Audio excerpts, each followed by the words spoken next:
So welcome back to episode 3 of This Is Not a Book Club. It's been a while.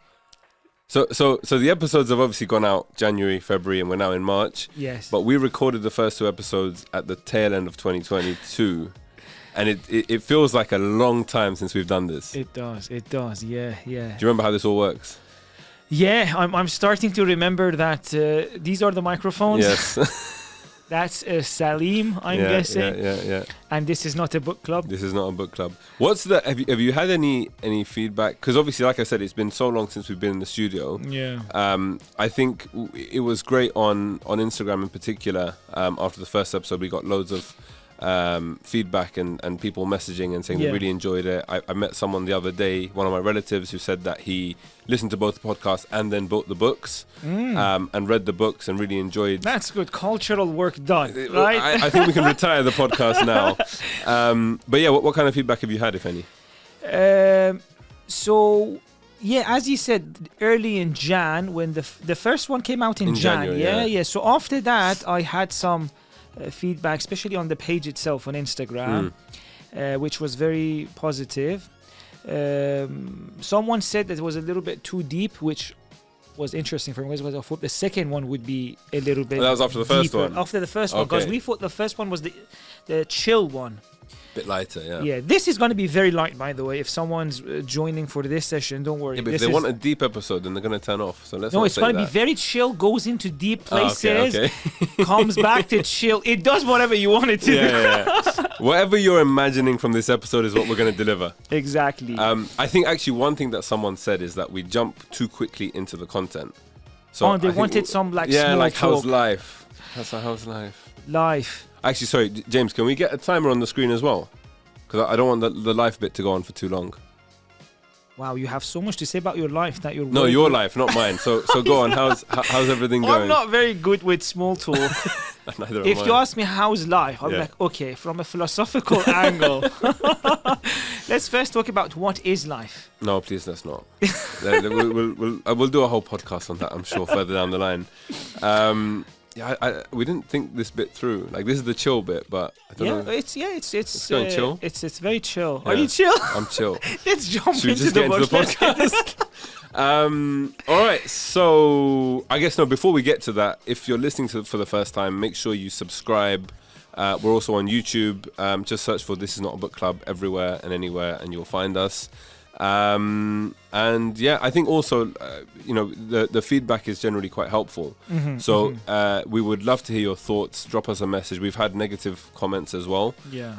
People saying they tried, but they just couldn't appreciate or enjoy it. And fair enough. I mean, just don't listen, I guess, then.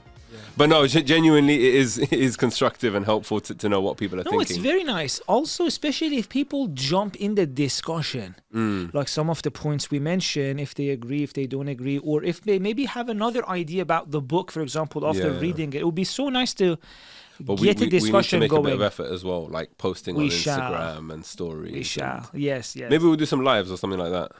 A live, that's a good idea from the Instagram page. Yeah. That would be good. Let's see. Yeah. We'll make it happen. My people will speak to your people. Very good. Yeah. Very good. All right. So today's book is Atomic Habits. As always, I have the joy of reading the author bio. Yes. So James Clear is a writer, speaker, and entrepreneur who focuses on human potential and habits. Clear began his career as a personal trainer and strength coach, during which he became fascinated with the science of habit formation and behavior change. Clear started writing about habits on his website, jamesclear.com, and quickly developed a following of readers interested in his insights and strategies. His work has been featured in publications like the New York Times and Time magazine, and he is a regular speaker at conferences and events. In 2018, he published Atomic Habits, which became a New York Times bestseller and has been translated into 40 languages. Over 40 languages. Over 40, yeah. I was like, yeah. Just 40. It's rubbish. I was like, why did we even choose this book? 40, no, over 40, yeah. So in a sentence, how would you summarize this book? I like there was actually this system that you don't live at the level of your goals. You live at the level of your habits or systems. Yeah. So it's basically how habits. This is getting more than one sentence. I'll just stop way there. more. Yeah, I'll just stop Is that there. it? Yeah. You live your life at the level of your habits. I think it serves, at least when I read it, it serves as a very nice way of being able to introspect and look at your existing habits and behaviors and seeing how you can optimize and change them to live a more productive life and achieve whatever goal you want to achieve. That was one sentence. Yeah, That's how you do it. Yeah, there's a lot of joining words you got to do to make it one sentence. Yeah, I'm FYI. learning. So let's jump straight into some of the key points. I think I'm trying to think where to start. Small margins. So yeah, definitely one of the standout things for me was this kind of notion of and there's a graph as well in the book that basically shows that if you did the audiobook, I did. You cheated. As if you didn't. I saw it online. This is how I know. This is how I know there's a picture in the book. But it's basically a graph that shows that if you have like a constant line at an angle, and you have 1% benefit or like a positive change, the compound impact of that is like an exponential line that goes up. But if you have 1% negative, the drop is actually quite small. And this whole notion of habit change and compounding habit change is all about small marginal gains. And he gave this mind-blowing example of the British cycling team. Okay. And he says that at one point, the British cycling team was so bad that a specific bike manufacturer would not allow them to purchase bikes from them because they didn't want to be associated with how bad this team was. We'll pay you, don't use our bikes. Literally, the British cycling team had not won an Olympic gold medal in almost a century, right? Which is itself a record. Which is just crazy. Then I think in 2002 they brought in a new head coach, and his philosophy was quite beautiful. What he said was that, like, let's look at every single area and see how we can improve by this much, by just a very marginal amount. Yeah. So he did things like he looked at different massage gels to see which ones would optimally perform for individual athletes to get them to recover quicker. Wow. He looked at something like painting the inside of the vans when they would transport the bikes white, so that you can spot any sort of dust or imperfections or anything that would hinder performance of the bikes. Wow. He looked at the suits that the athletes are wearing. He got, I think, the indoor athletes to wear outdoor suits because they're lighter and they're more streamlined, and so they would go quicker. Nutrition as well. He even installed like hand washing stations everywhere and made it like a team culture to wash hands to prevent illness from taking over the team, and that can, in a sort of training camp, it can really hinder progress. And I think the proof is in the pudding. So between 2002 and 2017, the British cycling team, which had formerly not won anything, won 178 world championships, 66 Olympic and Paralympic gold medals, and 5 Tour de France's. Wow. And that he mentions that quite early on in the book, but when I saw that, I was just like, and it makes sense. Yeah. Because if, for example, if we take running, if you're running 10K in 1 hour, and you make these little changes, like, okay, you change the shirt you're wearing, you shave your head, for example, and athletes do that, for example, they'll shave their body hair and all that kind of stuff. You'd only benefit from fractions of seconds. But when you compound and you add them all together, it becomes something huge. And I think for me, that was one of the biggest kind of philosophies that he talks about in the book. And I found that to be quite mind-blowing, to be honest. Yeah. No, I think that's actually a very good foundation for a book about habits as well. That you don't need to suddenly change massive amount of things. It's like you change small things, and as these build up, they have a huge result. I think that was a very that's a very powerful and at the same time hopeful thing as well. Like that you can do something small, and if you do it for long enough, and if you keep building on top of that small things, then you have a very different life beforehand. And I think almost like it kind of spills into the next point. I'll let you go after this, but I'll just more. No, I'm enjoying this. Are you sure? Yeah, I can just take over the whole podcast if you want. Please. More than happy to. Yeah. You can do the second half. I'll do the first. No, anyway. So he talks about being. You see what I'm dealing with? This should be one of those moments when it's like zooms in my face. I'm like a moment of shared experience with the anguish with the viewers and the listeners who are both mad at you. Anyways, as I was continue. saying, you're giving me evils now. No, Oh, go you're on. just Go on. listening. All right, yeah, sure. So he talks about system orientation He versus. does, doesn't he? You- I'm so sorry. Go on. We're trying to do something here. Go on. Anyways, Go all on, right. so So sorry. he talks about system orientation versus goal orientation, and as I said, this kind of leads into that where if you have a particular goal in mind and your goal is very far away, sometimes it can be difficult and you can lose sight, you can lose motivation.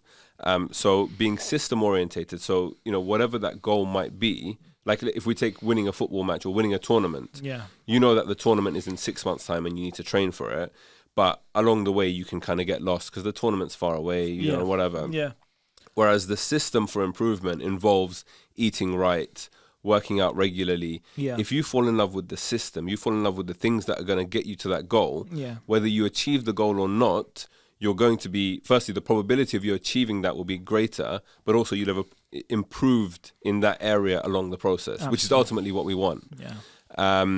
And there's a quote from the book. He says, if successful and unsuccessful people share the same goal, then goals can't be what differentiate the winners from the losers. Yeah. And I think, throughout the book, one thing I really liked about James Clear's writing is that it's very almost self-explanatory. Mm-hmm. Like he doesn't have to prove much of what he's saying. He gives examples to make the point, Yeah.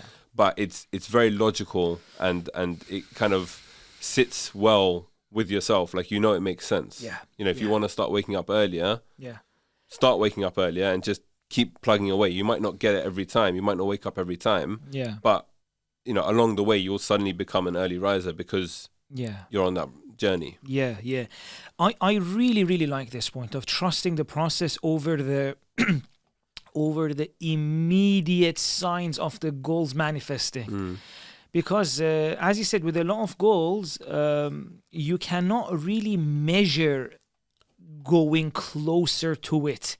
For example, if you want to have a very, amazing fit body, you're not going to see it after a week. You're going to keep looking at the mirror and nothing is changing, right?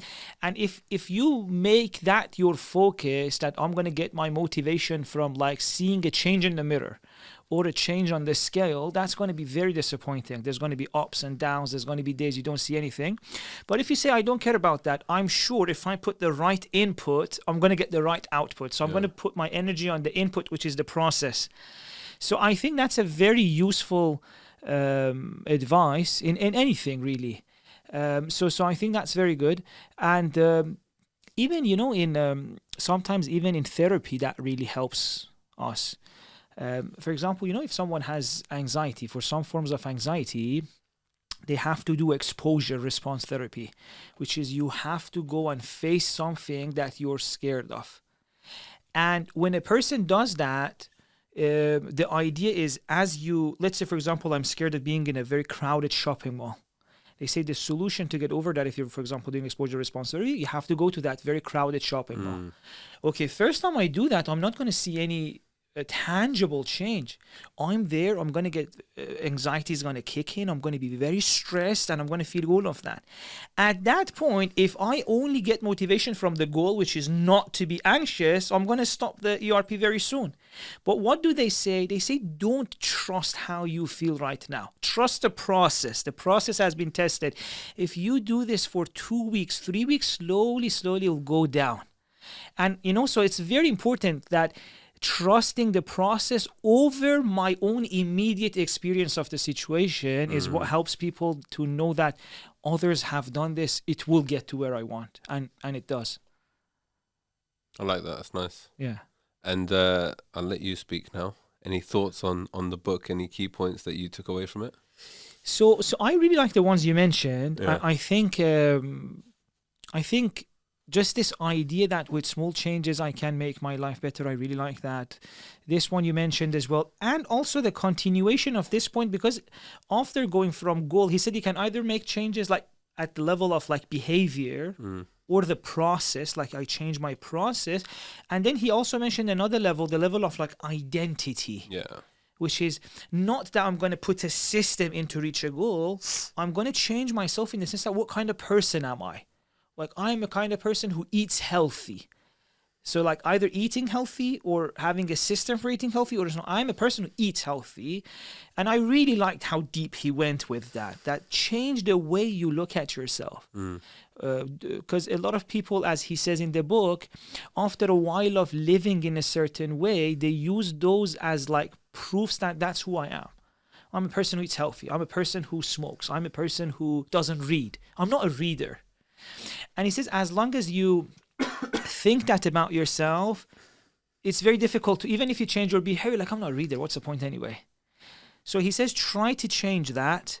We can talk a little bit about this maybe more in the second part, but I thought this is interesting. He gave one really nice example with that. He said that if someone offers you a cigarette, someone might say, oh, I'm trying to quit, right? But he goes, imagine you told yourself, I'm not a smoker.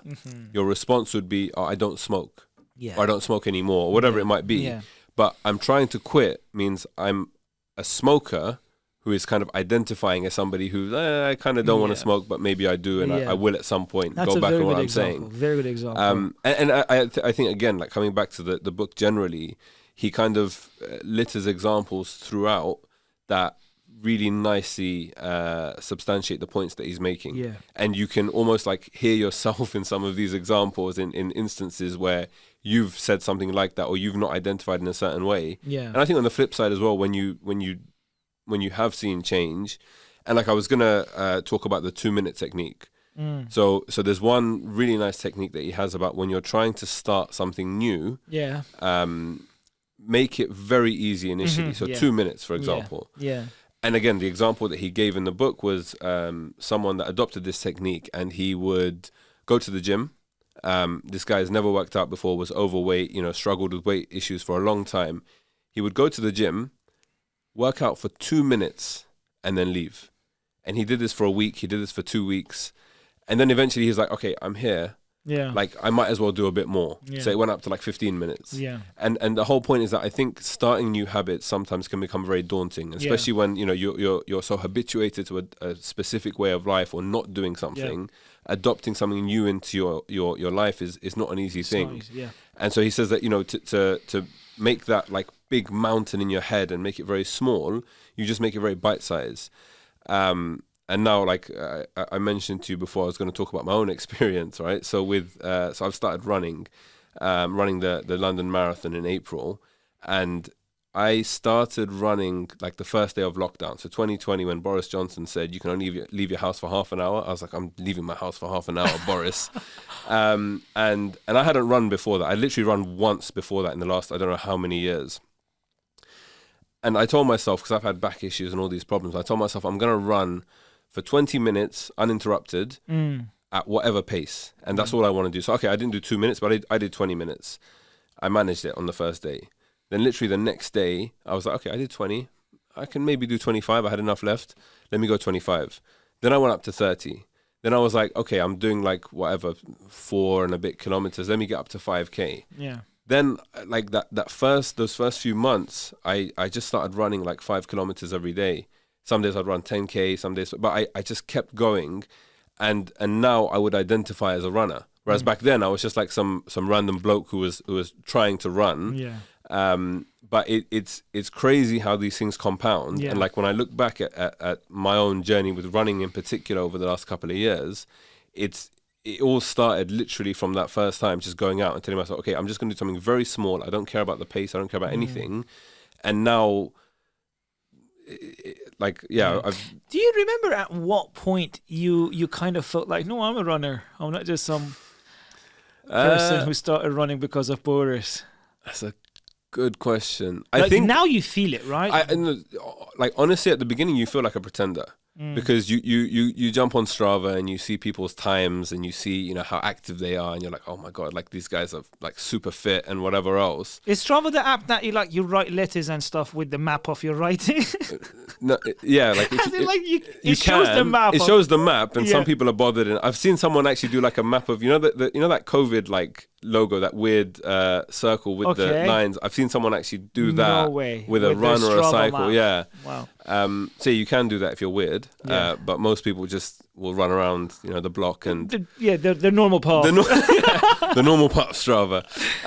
But I'm trying to think. I think like at some point you kind of embrace the fact that, yeah, like this is now part of me. This is a part of me. So even I went up to doing like long distances. So I was running like 15 kilometers on a weekend casually. And then I was like, okay, I can do 15. Let me try and do a half marathon. I did that. And then this was like in 2021. And then I was like, actually, I don't enjoy this that much. So I dropped down to like 5 kilometers again because that was like a nice distance.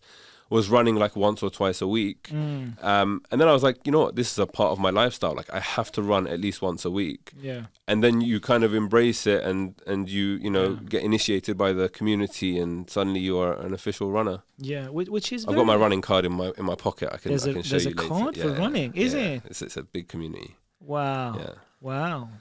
Interesting. So there's no card, just to be clear. Is it? No, you thought there was a card? I was so naive. I don't know. I was like, I don't know. I was like, I don't know. Maybe they even have a card. Anyway, so the point is that even someone like Salim could be a runner, right? Yeah, believe it or not. And soon enough, I mean, after a couple of years, like you feel like you're in a place where it's part of your identity. So how much should we talk more? Because there's so much about this book that we can't say. I've gone actually, maybe it's good to mention the 4 elements, because I feel like if people know that, they can maybe, even if they decide to read the book later on, it helps them understand what's happening in the book. Yeah. Go for it. So he basically talks about the 4 components of a habit, right? So you have the cue, the crave, and then you have the response and the reward. So the cue is that thing which triggers the habit, like starts, we can say, the process of the habit. Let's say with smoking, it could be like, I finished my meal. If I've always after my meal, I smoke. So finishing a meal could be that cue for me. Like as soon as I eat my meal, because I've always done it, I'm like, and then it goes to the crave, which is the second thing, which is like, oh, I craved something that I usually get through smoking, which could be, maybe it's a stress relief, maybe if for some people smoking could be socializing with others, so it gives me that sense of that. And the reward, which is the smoking itself, the response, which is the smoking itself, the behavior, and then the reward, which is what you get out of it. So he mentions there are these 4 elements: the cue, the craving, the response, and the reward. And he says, based on, if you know a habit is consisting of these 4, then you can, if you want to basically add a habit, you know how to tweak these to get it. And if you want to let go of a habit, you tweak it the other way. So, for example, with the cue, he says, I mean, we have water here, right? If you want to start a habit of drinking water, you can use a water bottle as a cue.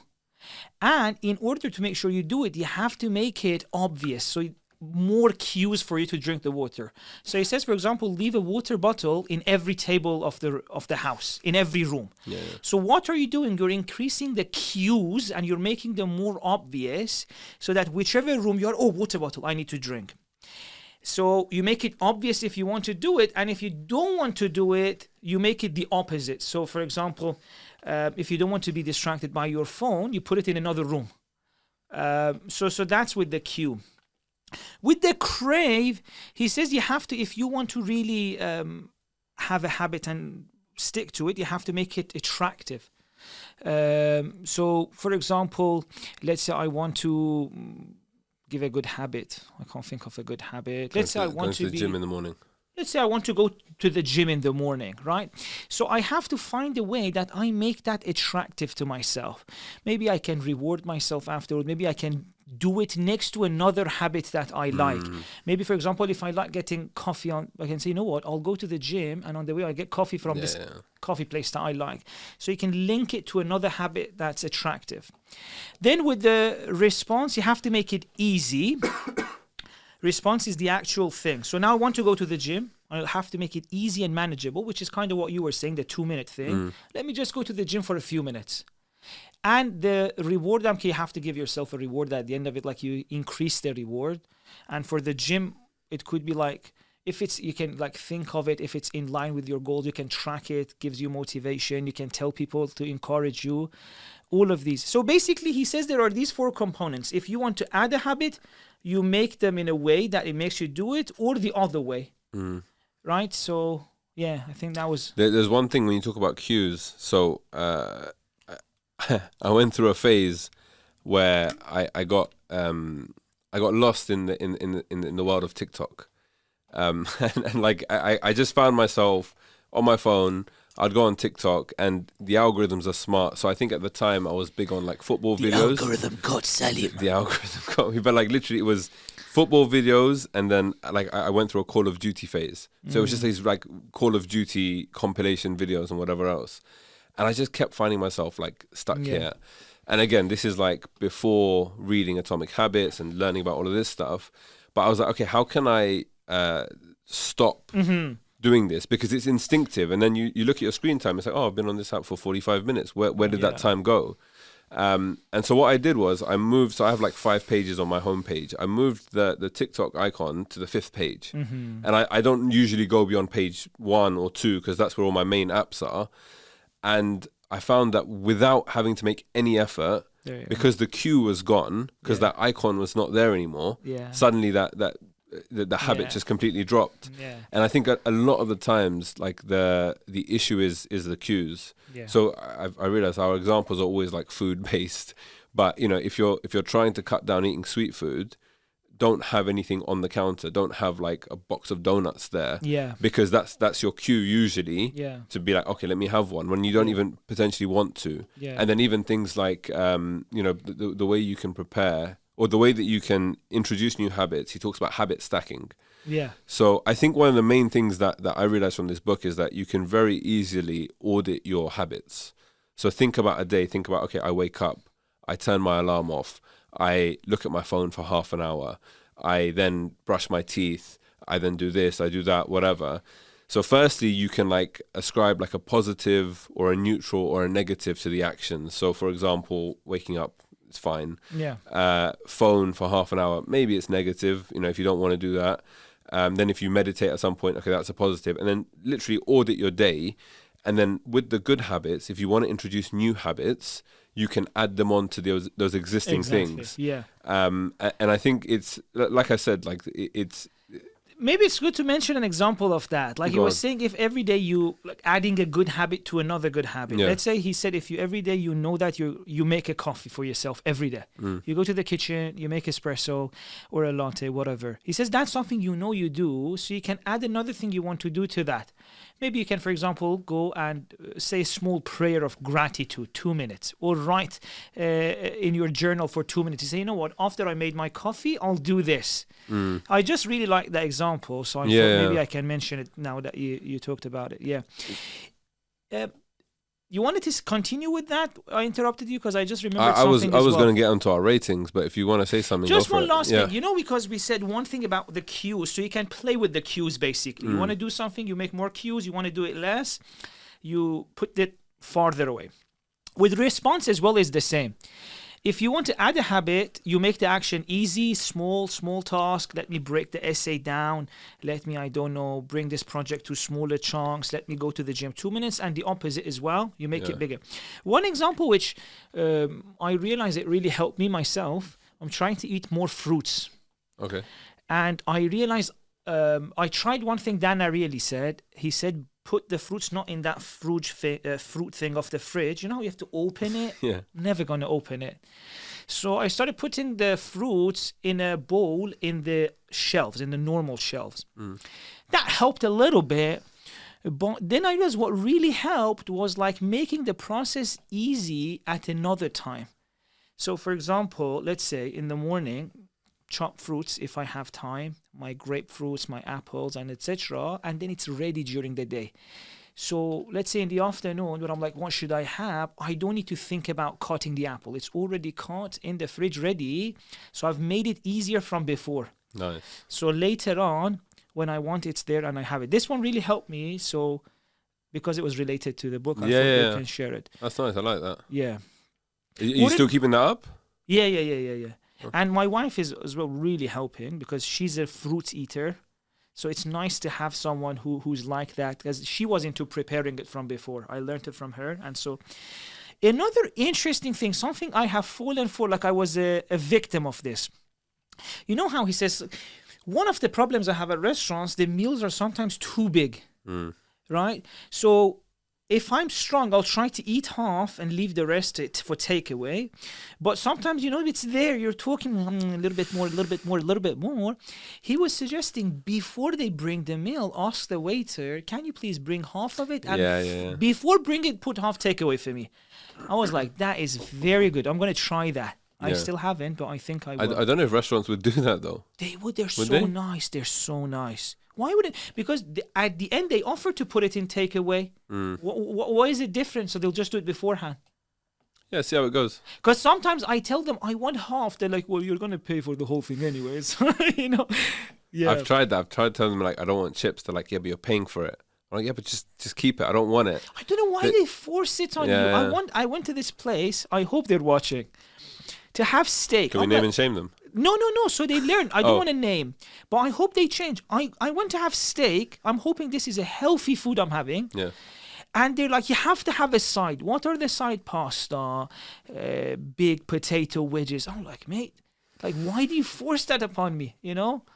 So I think we should change the podcast. Just start naming places we don't like and calling out our bad experiences. That's after it gets popular. Okay. So I didn't name them though. Let's get on to the rating. So the 3 criteria: readability, practicality, and depth or quality of insight. So let's start with readability. How did you find it? I would say 8.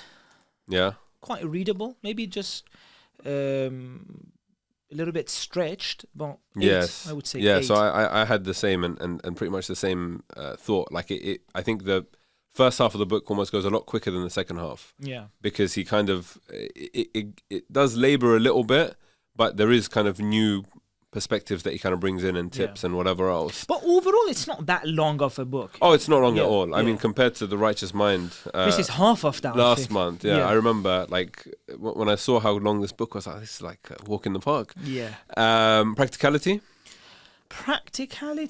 say 8.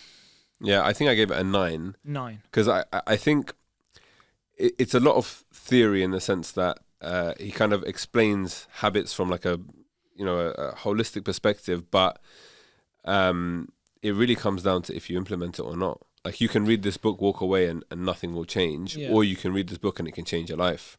Yeah. But it's about whether you're willing to put in the time and effort. Yeah. But I found it very sort of digestible and practical in that sense. Mm-hmm. And then the depth or quality of insight. 7, I would say. I think you've looked at my numbers. Is it? What's yours? I put 7 as 7 well. 7 too? Yeah. No way. I don't like this agreement between us. Should I change it to 6? I'll give it a 1. But no, I think overall it was pretty decent. Maybe didn't at times go deep enough. But yeah, like 7. Yeah. That's safe. So 8, 8, 7, 8, 9, 7. So you gave 1 more. Okay. So Can you do the math for us? What do we get? You didn't put your numbers in. Did you do it? No, you didn't. So I have. No, I don't know if it's saved or not. I think you changed your numbers. Is it? Okay. Yeah. Well, I gave it an 8 out of 10 overall. Okay. Which is like, 24 out of 30, 8 out of 10. You're slightly lower than that, so 7.7, 7.8, something like that. But yeah, in terms of like one key takeaway, I think that the one thing that has been on my mind actually, even when I'm not thinking about the book and everything else, is this notion of these small marginal gains. So like, even like for me right now, I'm kind of consumed by this whole marathon journey and everything else. And there's sometimes when I'm not bothered, or I don't have much time in the morning before I go to work out. Yeah. And I'll be like, okay, even if I do 20 minutes, it's better than 0. Exactly. It'll compound and it'll help me at the end. Yeah. So that's one thing. And again, that British cycling team example is just stuck in my brain. Yeah. Because it was no one thing that got them all that success. It's just a sequence of very small things. Was there anything for you in particular? Same thing.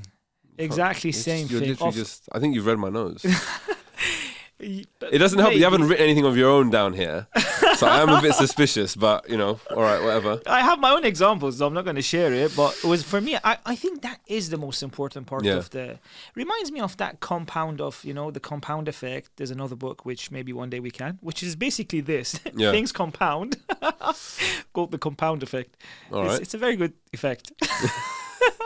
Should we go to? I think we've done that book already by the sounds of it. Honestly, that's it. It's this. It's literally this. Yeah. That you may think like.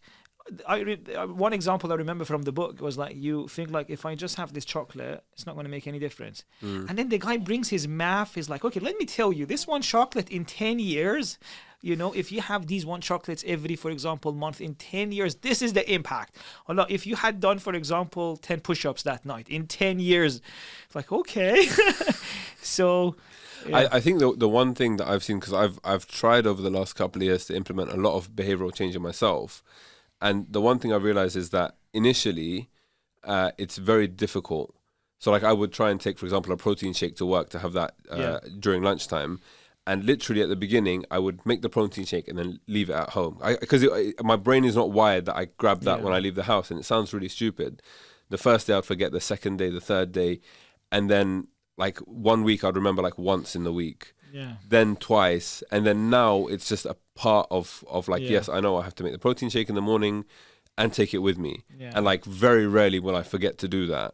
But it's about that consistency. And there's one thing that he talks about, which is about repetition rather than perfection, which I really liked as well. Yeah. That like when you consistently do something, you're not gonna do it every time. And it's not that, okay, I've forgotten once, so just forget the whole thing. But actually, the repetition helps. And I really like this, because I think reading a book like this, or basically going into these areas of self-development, or it's so important to have this in mind, because a lot of people, when they come across these type of books or podcasts or whatever, they may feel a little bit overwhelmed. Oh wow, it seems like everyone in the world is like running marathons or like eating protein shakes, and it's so good to know that for every habit there's going to be that stage where you're going to be like awful at it. You haven't done it. You're going to forget your protein shakes. You make it, you don't take it, like it's okay, man. Like it's not a competition with anyone. It's about you're amazing as you are. You're just trying to make your life a little bit better so it works better for you. Become healthy. I don't know, you spend more time with your family. You're not on. So it's like, don't feel like it's a competition. It's like you're just trying to make a better life for yourself and your family. And everyone's going to go through that idiot stage where you feel like I'm the worst loser in the world. Honestly, forgetting my protein shake. So thanks. No, I'm joking. Yeah. I just thought it's a good opportunity to use you to make a point, Thank you very much. Anytime. I'm ready. Keep going. All right. So the second half of the podcast, we like I think we're already in the second half. We're kind of, but let's officially draw a line in the sand. So the epilogue, I think, where we kind of discuss notions of the book, take it a little bit further, a little bit deeper. Yeah. So far we're just presenting what the book says. Yes. Now we're going to see if we have anything ourselves to talk about it. So maybe one thing, as you were giving your rating about the practicality, you said something which was very interesting for me. That was I always say interesting things. Sorry? I always say interesting things. Of course. It shouldn't be just that one point. It's everything. Yes, but there are levels. Okay. Even me, there's levels. Yeah. Okay. I was thinking, should I be nice? Should I? I didn't wake up and choose violence. So, no, you were saying that the principles are there. It's like now whether you take it and act or not. Yeah. I think that's actually a very complicated issue. Because I was going through Amazon today. I had this in my mind since I read the book. I was like, okay, very interesting stuff. How many people are going to change their life after this, and how sustainable those changes are going to be? Right? And I wanted to see which type of people get it, which type of people don't. So I went through Amazon and I read a lot of reviews. And initially I read the positive ones, then I read the negative ones as well. And I realized there are a lot of people who read the book and they're super excited. Because one thing with these type of books, I think the main appeal of a book like this is that it tells you your life can be better. You know what I mean? Like, oh, look at this, like look at the cycling team of the UK, 100 searching no record, and suddenly this guy comes in, the Ted Lasso of cycling, and then and then look at them, 5 Tour de France. Yeah. So it gives, oh my God, maybe like in a few years, so there's a lot of energy initially, and there's a lot of positive reviews based on that. Like people saying, you know what, this year is going to be amazing, this year is going to be different. Now, the question is, how much this energy is going to continue? Because I read a lot of other reviews. The guy said, you know what, I picked up a few habits, 3 months I went with it, and then it all fell. But I saw there are some who know. For example, the guy, it's so blessed them. I love these type of people who take the effort. He said, this is a review I'm writing, for example, December 2019. This is my update in January. Yeah, I love those ones. That was amazing because I wanted to see how long and I saw there are actually some people who managed to make long-lasting changes. And I was thinking, okay, what is the quality that helped them do that? And I realized one is this. Immediately after reading the book or while reading the book, when that energy is still high, they started making the changes. So they weren't like, you know what, let me read the book and then we'll, because the chances are you read the book, you're so high on energy and then goes down. So that was one thing. Immediately, as the book you're reading it, you have the energy. I would even recommend prolonging reading the book. Like, don't finish it, even though it's 4.5 hours. Maybe read 1 hour every week because you want to prolong that energy. I'll talk about that energy, what that is after this. So they made the change immediately and they went for one change. Don't go for like, oh, I want to change like 5-10 things at the same time. At least from my short study of the comments and people's thoughts and discussion online, for these type of people had the best success. Start immediately, start with one, and then once that is set, build on top of that. Do you think, because I get the feeling that people read these kind of books, because I remember a few years ago I posted on Instagram saying, I'm looking for some non-fiction recommendations, probably around the time this was actually published, and a few people recommended Atomic Habits. And at the time I was very skeptical of books like this, because I feel like they're just there to sell to people who want this vision of a better life, and they essentially say, oh, here you go, here it is on a platter, you can have the life that you want. But why do you think it is that people struggle because it's all there? Like, if you did everything that he mentions in the book, you make these 1% marginal gains over a lifetime, you will be a superhuman by the end of it. But what do you think? Why do you think people stagnate? Yeah, so there's two things. Although we're getting a little bit dark right now. Oh, I like this. First of all, the promise is not exactly true. That people don't have that much control over themselves. Over themselves. Yeah, because the thing is this: with an idea like this, is that keep making small improvements to your life. And then suddenly you'll be like superhuman, as you mentioned. What are you using to do that? Your conscious part of the psyche. The conscious part doesn't have that much control. So a lot of the time, the subconscious comes and sabotages your growth, right? That's one of the reasons why, for example, I liked it. He got a little bit deep and went back to the shallow part. The part where he talks about the role of identity in behavior change, that's where he is acknowledging the subconscious part of the psyche, right? So, but one of the interesting things, for example, was that he acknowledges that the identity, the belief you have about yourself impacts your behavior, but does very little of addressing it. Although he did address it, he was saying like, if you do a good behavior, try to meditate on it or reflect on it so that it changes your identity. But it's deeper than that. Our conscious part can go so far. There are other things within our psyche that if we don't address them, they'll come and sabotage it. So that's why it's not that easy to do this. Are you? What I'm hearing, probably as a skeptic, is that you're saying everyone needs therapy. No, not at all. As in, how do you address this subconscious part of ourselves? And like, if we're fundamentally broken, again, you might not be saying that's what I'm hearing. How do we address the subconscious? Well, actually, one of it could be like starting maybe a little bit even prior to this book, even before you want to change habits and whatnot. That's why some people were even, I even saw some people mentioning this in the comments. Maybe start another book, like starting with why.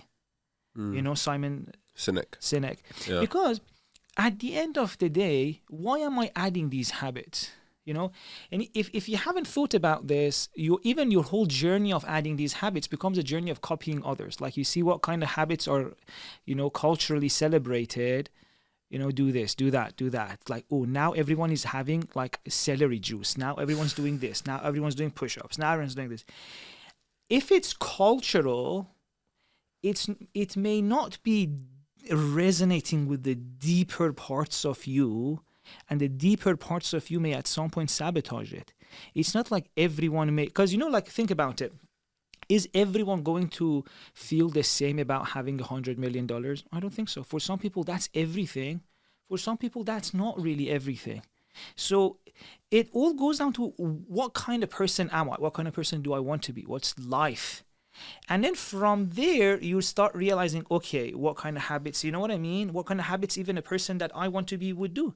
Because if you don't think about that, you keep building up these good habits without even knowing if this is a habit that the deeper part of me would like or not. And this was just one aspect of how that can change this. You know what I mean? There are other aspects as well. Like maybe I have to address certain things about myself that keep sabotaging me. Like for example, my self-esteem. Self-esteem is one of the things that can really sabotage people later on. Yeah. Even in line with things like habit change and these basic. Oh, absolutely. Yeah. One of the reasons, for example, a lot of addicts struggle goes back to those type of issues, right? Because see, addiction is actually a very good discussion when it comes to habits. Because addiction is one of the hardest things to let go of, right? There are solutions. The 12 steps help. Having a kind of massive spiritual experience help. That's why for some people, psychedelics helps them out of their addiction. But there are also so many things that don't help with addiction. It's not like, if you're, for example, addicted to alcohol, put the bottle like over there and then suddenly tomorrow, so many people even go to courses and fail. Yeah.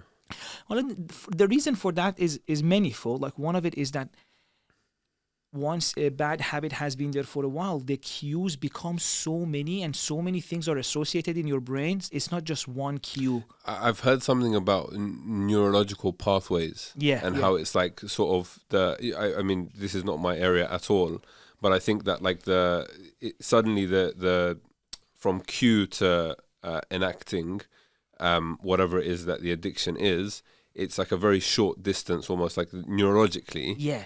And not just that. So the cue and to the response are very short. That pathway becomes very strong. And also, it's not just one cue. There are so many neurons that lead to there are so many, neural pathways. In other words, because it's been going on for so many years, almost everything by association has become a cue for it. So initially, maybe if I saw an ad for Budweiser, is that how you say it? I would drink. Now, maybe the smell of the drink. Then later on, maybe the smell of the perfume I was wearing when I was in the pub. Later on, maybe, the brand I was in. There would be so many things that would cue it up for me. And with something like that, you can't start at the level of behavior. You may not even be able to start at the level of process. Most of the work needs to happen at deeper levels, which is even, for example, in the 12 steps, the first few steps have nothing to do with actions, So that's... What do the first few steps entail then?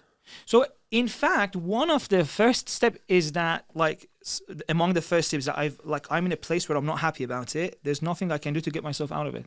So the growth actually starts with an admission that nothing I did worked. So you remove behavior totally as a solution. And then you're like, okay, and then they build on top of it. So where can I get help from? So it's very, it's very complicated. So that's one thing that I thought maybe the promise is not as appealing as it is, or the promise of such books. Another idea is also that energy that we were speaking about. See, transformation always needs energy. And if you don't have energy, even if you know exactly everything you need to do, you're not going to do it. You know, you feel like if we share this with people, everyone's suddenly going to wake up running tomorrow. No. So this is one of the great insights of the psychoanalysts. They realize transformation doesn't need any. A person could be living a very difficult life, and the person tells them this is the solution out from this life of pain, and this is the solution. They wouldn't do it. It needs energy. Like you need to be, your soul or your psyche basically needs energy to be able to perform that. And that's why I said that one good thing about this book is that to some people it gives them a short amount of energy. They should use that really well, because once that energy runs out, even if you know everything, you're not going to do it. And even think about it. For many people who like suddenly change their life through these books, they knew a lot of it for like 4 or 5 years. They've been watching these podcasts. There's one point suddenly, you know what, I want to do it. So that's the precious thing. See what gave you that energy. Maybe someone was having a child. Like I know some people who quit smoking. They knew the habits. They must have read these books. They're about to have a child, and like, you know what? That gives them so much energy, and that energy enables them to follow through. Another person, for example, changing their life is like they need to hit rock bottom. They feel awful. You know, all the friends are achieving everything. I'm terrible. Maybe, you know, even their partner humiliates them in front of others. That creates energy. So that energy, maybe in another book we can talk about it, is actually the golden formula of change.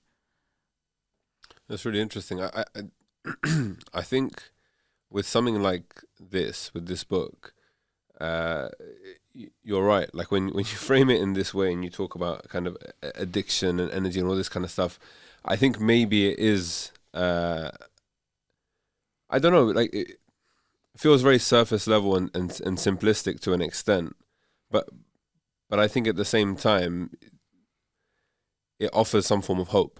Absolutely. But then I guess the question then comes that realistically, because I think even if we take our phones, people, I think our attitudes and our behaviors with our phones, we all have addictive tendencies. Like anyone, just look at your screen time, and it's very, you know, you'll be shocked at how many times you've picked up your phone in the day. Yeah. And you know from experience, I know from my own experience, that half time I pick up my phone for no reason. Yeah. There's no message, no notification. I don't need to do anything. Yeah. I'm just picking it up out of pure habit. Yeah. But how do we, I guess, or how do you think that we can firstly like assess and identify which habits of ours are problematic, like these things? Because it might not be a problem. You might be happy with spending 8-9 hours on your phone every day. I don't know. Maybe that's fine. Yeah. But then how do we make a change? Because I think, for me, I could be wrong here, but I feel like a lot of the things that we attach ourselves to on a very deep level, when I say that, I mean like, you know, like our phone usage and things like that, there has to be some cause to it. Do you know what I mean? There's a reason why we do this, but how do we do that work? I mentioned therapy earlier. How do we do that work without something like therapy? Yeah.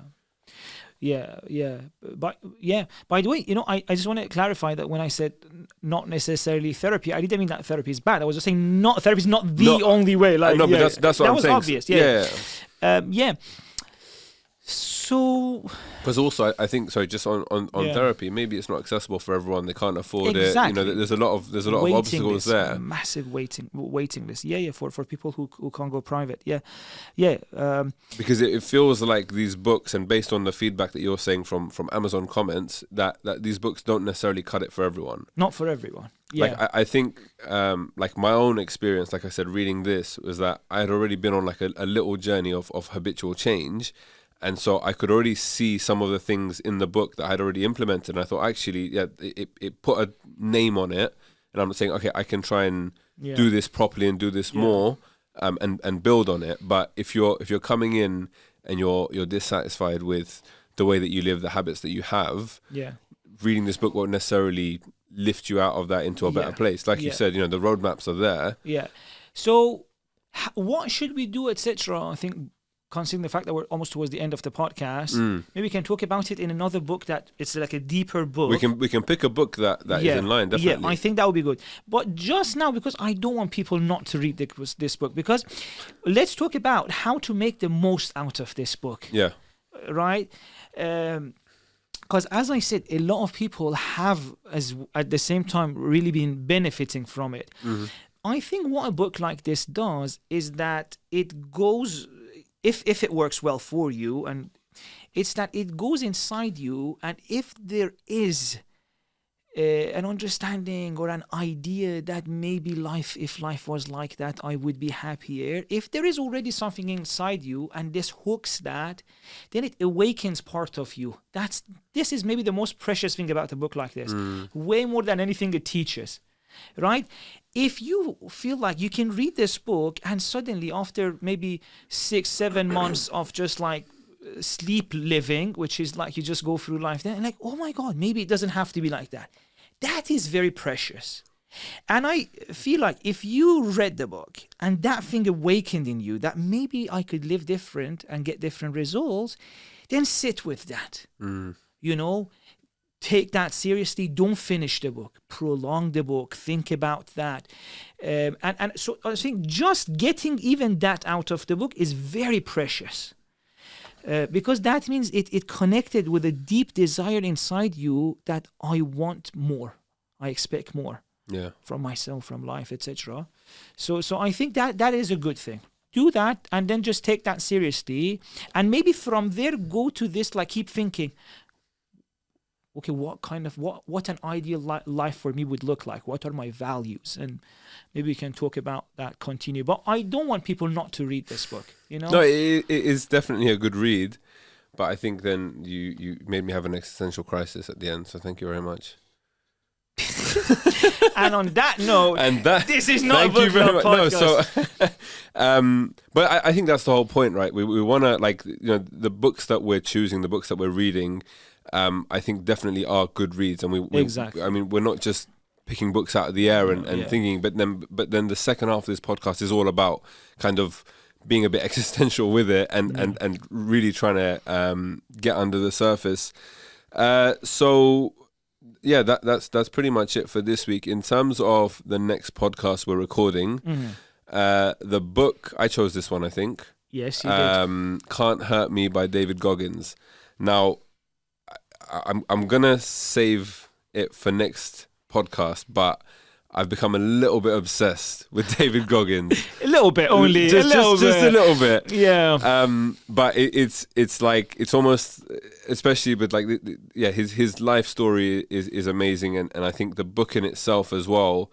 Like if you follow him on Instagram, you'll see on his story he constantly posts people's like transformations, and they've sent them to him because this book has kind of inspired their change. But there's a lot to unpack there, and I think his second book has actually just come out as well. I feel like I'm PR for David Goggins right now, but the second we're not getting anything out of this. We'll contact him. We'll do something. But no, so the second book's also just come out. But like, I went down like a deep David Goggins rabbit hole, and it's incredible stuff. Like his attitude and the mental fortitude that he's kind of built is remarkable. And I would also recommend people listen to the Audible version, because they have like little podcasts where the author, who also, so the ghostwriter or whatever, who also is reading the book out, he'll do like little podcast sessions in between where he talks to David Goggins, and they kind of expand on some of the stories and the journey and whatever else. But yeah, I like, that book is something else. Yeah. So that's next week, and next podcast, and I'm very excited for that. Yeah. And I think the last thing, like I mentioned at the beginning, please do subscribe, tell your friends.